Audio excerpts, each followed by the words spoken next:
If you grew up with protective parents like mine, you probably weren't often allowed to go out with friends for reasons such as the risk of being kidnapped or getting in a car accident or any other dangerous scenario.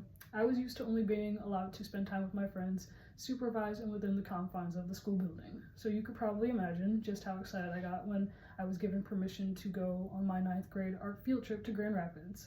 This field trip was mainly meant to introduce students to a locally reputable art school called Kendall College of Art and Design and expose us to exhibits in the Grand Rapids Art Museum. Despite this, most seemed to attend because we were going to be given a good portion of time to wander around in a designated area and go shopping and eat food with our friends unsupervised. So on this trip, I was grouped with my 5 friends from that class: Maya, Lily, Jessica, Lauren, and Tiana. And our teacher, Mrs. K, was also there, along with a few chaperones and 25 other students.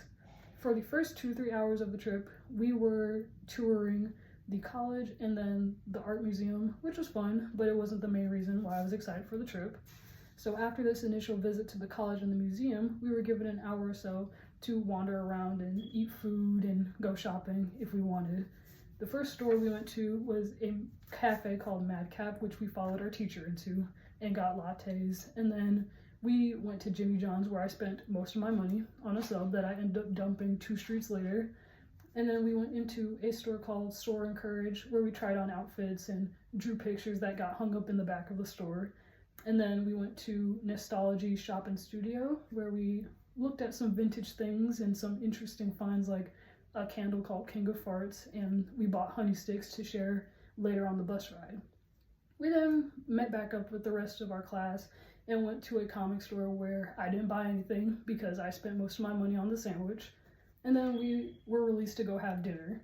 We chose to eat at a pizza shop, where we waited 45 minutes and watched other people get their food who had came in after us before we complained to the staff that we were not receiving our food. And then we got our food late. We left a little message apologizing for being cranky, even though it was not necessary. We were given our food late, and we ended up having to run back to the bus with our food and had to bring the food on the bus despite not being allowed to do that. Our teacher understood our situation, and we were able to eat pizza and breadsticks in the front of the bus without the others seeing, and we shared honey sticks and went back home. Now, despite the trip's initial intent, I feel as though it was the time that I spent physically away from school with my friends that made this trip the most memorable experience in high school for me.